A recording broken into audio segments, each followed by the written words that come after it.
इस murder story में मुख्य रूप से दो ही किरदार होते हैं, एक श्रद्धा वाकर और दूसरा उसका सच्चा प्यार आफ्ताब अमीन पूनावाला। ये दोनों एक दूसरे से बहुत प्यार करते हैं, इतना प्यार कि दोनों ने परिवार वालों के खिलाफ जाकर घर को छोड़कर दिल्ली चले जाते हैं और वहाँ किराए का फ्लैट लेकर लिव इन रिलेशनशिप में रहने लगते हैं। लेकिन किसी को क्या पता था कि ये सच्चा प्यार चंद महीनों के बाद ही दम घुटने लगेगी और इसका अंत इस प्रकार होगा कि यह देश का सबसे खौफनाक क्राइम का रूप ले लेगी। आखिर क्यों श्रद्धा की हत्या कर दी गई और क्यों इसके शरीर के 35 टुकड़े कर दिए गए, आइए जानते हैं इस मर्डर के बारे में इस वीडियो में।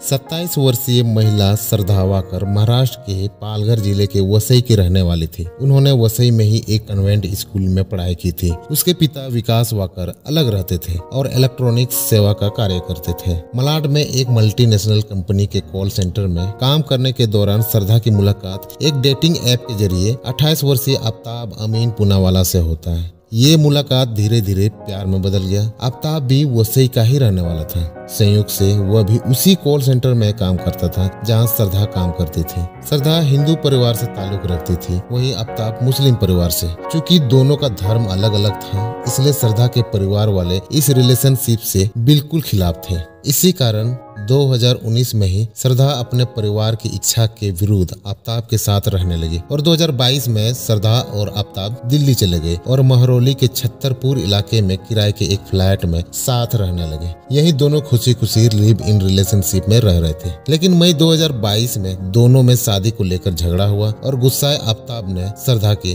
निर्मम हत्या कर दी। आफ्ताब ने पहले तो श्रद्धा का गला घोंट दिया, उसके बाद उसके शरीर को 35 टुकड़ों में काट दिया, जिसको बाद में उसने अपने किराए के मकान पर ही लगभग 3 सप्ताह तक 300 लीटर के फ्रिज में रखा और कई दिनों तक दिल्ली के विभिन्न जंगली इलाकों में फेंक दिया ताकि किसी को कोई सबूत न मिल सके। आपको जानकर हैरानी होगी कि यह हत्याकांड 6 महीनों तक राज ही रही। यह मामला हत्या के लगभग 6 महीनों के बाद ही प्रकाश में आया, जब श्रद्धा के एक दोस्त ने उसके पिता से कहा कि अंकल, बहुत दिनों से श्रद्धा से कांटेक्ट नहीं हो पा रहा है और उसके बॉयफ्रेंड आफ्ताब ने बताया था कि हम दोनों बहुत पहले ही अलग हो गए थे। ऐसे में उनके पिता को शक हुआ और फिर उसने तुरंत ही मुंबई में ही सितंबर में श्रद्धा की गुमशुदगी की रिपोर्ट दर्ज कराई, क्योंकि श्रद्धा मुंबई से ही थी। मुंबई पुलिस ने आफ्ताब से 2 बार पूछताछ की, साथ ही श्रद्धा के कॉल डिटेल्स की भी जांच की, जिससे पता चला कि उसका फोन मई 2022 से ही बंद है। मुंबई पुलिस को आफ्ताब पर शक हुआ, जिसके कारण मुंबई पुलिस ने 8 नवंबर 2022 को ही दिल्ली के महरौली पुलिस को केस ट्रांसफर कर दिया, क्योंकि महरौली क्षेत्र में ही दोनों साथ रहते थे। दिल्ली पुलिस ने आफ्ताब के किराए के घर पर छापेमारी की और उसे गिरफ्तार कर लिया और गहन पूछताछ के बाद आखिरकार आफ्ताब ने श्रद्धा की हत्या की बात को स्वीकार कर लिया।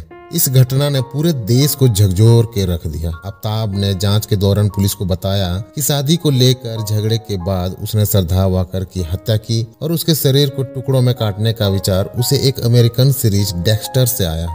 आफ्ताब ने शव के कटे हुए हिस्सों को रखने के लिए 300 लीटर वाला एक फ्रिज खरीदा और शव से आने वाले बदबू को दबाने के लिए अगरबत्तियों और रूम फ्रेशनर का उपयोग किया। जांच में यह भी सामने आया कि आफ्ताब रात के समय शरीर के टुकड़ों को फेंकने के लिए निकलता था। इस केस में दिल्ली पुलिस ने अब तक श्रद्धा के शव के 13 टुकड़े बरामद किए हैं, लेकिन मर्डर में इस्तेमाल हुए हथियार और श्रद्धा का मोबाइल फोन अभी तक बरामद नहीं हुआ है।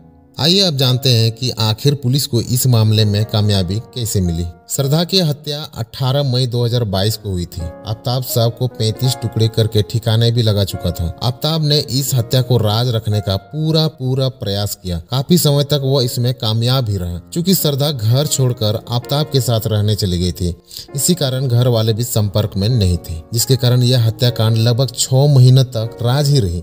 श्रद्धा के हत्या के बाद आफ्ताब उसके सोशल मीडिया अकाउंट से यानी कि फेसबुक, ट्विटर या व्हाट्सएप से समय समय पर पोस्ट भी डालता रहता था और उसके फोन से उसके दोस्तों को टेक्स्ट मैसेज भी भेजता रहता था, ताकि उसके जानने वाले को उसकी इस दुनिया में नहीं होने का शक ही ना हो। आफ्ताब ने श्रद्धा के क्रेडिट कार्ड का बिल भी चुका दिया था, ताकि कार्ड कंपनी वाले श्रद्धा के मुंबई वाले पता पर कांटेक्ट ना कर पाए। यूं कहिए कि आफ्ताब ने श्रद्धा मर्डर केस से जुड़े सारे फिजिकल सबूत तो मिटा दिए थे, लेकिन एक डिजिटल सबूत मिटाने में उसे चूक हो गई। और आफ्ताब का एक ऑनलाइन ट्रांजैक्शन ने इसका सारा खेल बिगाड़ दिया। दरअसल आफ्ताब ने अक्टूबर महीने में ही पुलिस को कह दिया था कि 22 मई को ही लड़ाई के बाद वो घर छोड़कर चली गई थी। श्रद्धा अपने कपड़े और अन्य सामान घर में छोड़ दिए और केवल अपना फोन अपने साथ ले गई। आफ्ताब के बयान के आधार पर पुलिस ने छानबीन की तो पता चला कि श्रद्धा के घर छोड़ने के एक हफ्ते बाद उसके फोन से एक ऑनलाइन ट्रांजैक्शन हुआ था। यहीं से पुलिस को आफ्ताब पर संदेह होना शुरू हो गया और उसके आधार पर जांच और आगे बढ़ने लगी। अधिकारियों ने कहा कि जब उससे पहली बार 26 अक्टूबर को श्रद्धा की लोकेशन के बारे में पूछा गया तो उसने कहा कि वह 22 मई को लड़ाई के बाद घर से निकल गई थी।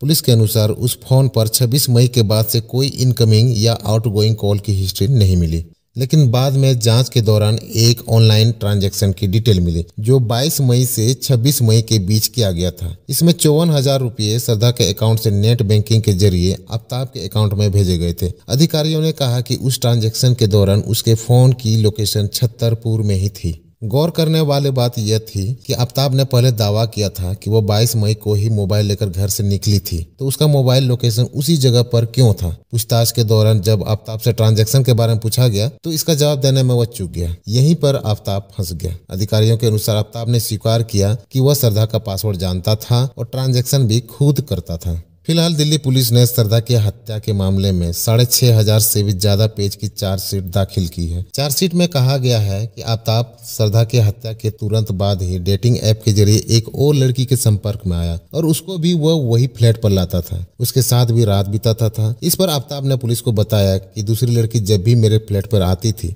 मैं फ्रिज साफ कर दिया करता था और श्रद्धा के शरीर के अंगों को किचन में छुपा देता था। उसके जाते ही फिर से शरीर के हिस्सों को फ्रिज में रख देता था। आपको बता दें इस चार्जशीट में 150 से भी अधिक लोगों के बयान भी दर्ज किए गए हैं। इस चार्जशीट में यह भी कहा गया है कि हत्या वाले दिन 18 मई को श्रद्धा अपने एक दोस्त से मिलकर फ्लैट पर लौटी थी। इससे आफ्ताब खुश नहीं था। इसी बात को लेकर दोनों में कुछ कहासुनी हुई और फिर आफ्ताब ने श्रद्धा की हत्या कर दी। साकेत कोर्ट ने इस मामले में आफ्ताब पर भारतीय दंड संहिता की धारा 302 यानी कि हत्या और 201 यानी कि सबूतों को नष्ट करना जैसे इसके तहत आरोप तय किए हैं। फिलहाल मामला कोर्ट पर है और विचाराधीन है। दोस्तों इस वीडियो को बनाने का मकसद आपको परेशान करना नहीं है बल्कि ऐसे अपराधियों से आपको सचेत करना है। ऐसे अपराधों के बारे में आप क्या सोचते हैं हमें कमेंट करके जरूर बताएं। वीडियो देखने के लिए आपका बहुत बहुत धन्यवाद।